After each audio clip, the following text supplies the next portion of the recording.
Assalamualaikum warahmatullahi wabarakatuh. Halo teman-teman dan saudara sekalian. Perkenalkan saya Nita Isbatun Alia, mahasiswa Ilmu Komunikasi Universitas Semarang. Kali ini saya akan sedikit memberikan penyuluhan mengenai bahaya merokok. Mengapa saya mengambil tema tersebut? Karena setelah saya survei bahwa pentingnya penyuluhan dan edukasi mengenai bahaya merokok. Bahaya merokok bagi kesehatan bukan saja bagi perokoknya, tetapi bagi orang-orang sekitar karena efek asap rokok atau perokok pasif.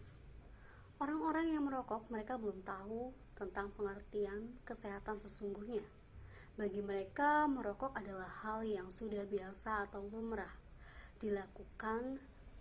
Jika sehari tanpa merokok, mulut mereka seakan kecut dan tidak enak. Telah banyak riset yang membuktikan bahwa rokok sangat menyebabkan ketergantungan.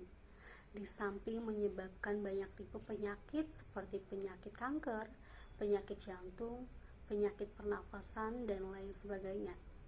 Nah, ada beberapa zat berbahaya dalam merokok loh. Yang pertama adalah nikotin zat. Zat ini mengandung candu bisa menyebabkan seseorang ketagihan untuk terus menghisap rokok. Pengaruh bagi tubuh manusia menyebabkan kecanduan atau ketergantungan, merusak jaringan otak, menyebabkan darah cepat membeku, mengeraskan dinding arteri.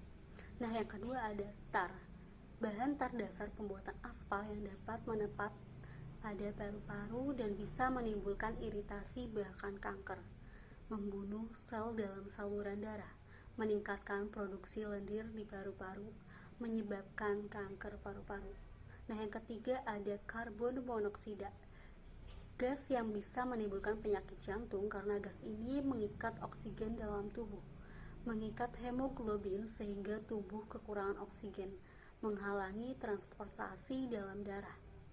Zat karsinogen memicu pertumbuhan sel kanker dalam tubuh.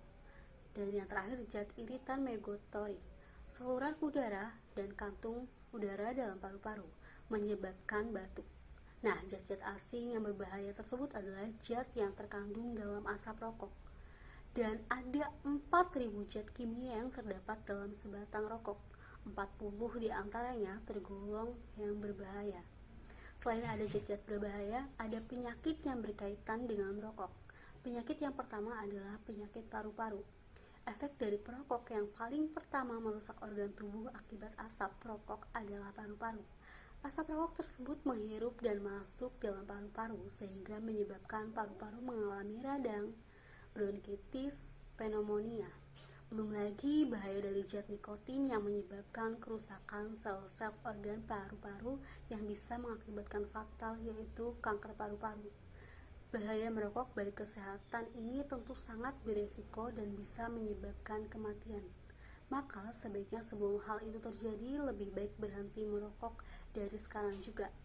Bukankah lebih baik mencegah daripada mengobati? Dengan demikian, sebelum terjadi penyakit bahaya tersebut sebaiknya cegah dengan berhenti merokok. Nah, yang penyakit kedua adalah penyakit hipotensi dan organ reproduksi. Efek bahaya merokok bagi kesehatan lainnya adalah bisa mengakibatkan impotensi. Kasus seperti ini sudah banyak dialami oleh para perokok sebab kandungan bahan kimia yang sifatnya beracun tersebut bisa mengurangi produksi sperma pada pria. Bukan hanya itu saja, pada pria juga bisa terjadi kanker di bagian testis. Oleh sebab itu, sebelum hal ini terjadi, maka kurangi secara perlahan konsumsi rokok Anda, terutama untuk usia remaja, karena efek bahaya rokok bagi kesehatan remaja yang bisa menyebabkan resiko tidak memiliki keturunan. Sedangkan bagi wanita yang merokok, efek dari rokok juga bisa mengurangi tingkat kesuburan pada wanita. Yang ketiga ada penyakit lambung. Hal yang terlihat sepele ketika menghisap rokok adalah aktivitas otot di bawah kerongkong semakin meningkat. Otot sekitar saluran pernafasan bagi bawah akan lemah secara perlahan sehingga proses pencemaran menjadi terhambat. Bahaya merokok bagi kesehatan juga bisa dirasakan sampai ke lambung karena asap rokok yang masuk ke sistem pencernaan akan menyebabkan atau meningkatkan asam lambung. Jika hal ini dibiarkan terus-menerus, maka bukan tidak mungkin akan menjadi penyakit yang lebih kronis, seperti kukak lambung yang lebih sulit diobati. Tentu jika Anda sudah mengetahui resiko ini, kesadaran untuk berhenti merokok bisa semakin tinggi. Oleh sebab itu, mengingat bahaya rokok yang mengintai kita kapan saja, maka sejak saat ini mari kita bulatkan tekad anti terhadap rokok. Jangan sampai korban meninggal akibat rokok semakin banyak dan jangan sampai kita menjadi salah satu korbannya. Mungkin itu saja yang dapat saya sampaikan. Terima kasih teman-teman dan saudara sekalian. Semoga pembahasan ini bisa bermanfaat buat teman-teman dan saudara sekalian. Saya ucapkan terima kasih banyak. Sekian, wassalamualaikum warahmatullahi wabarakatuh.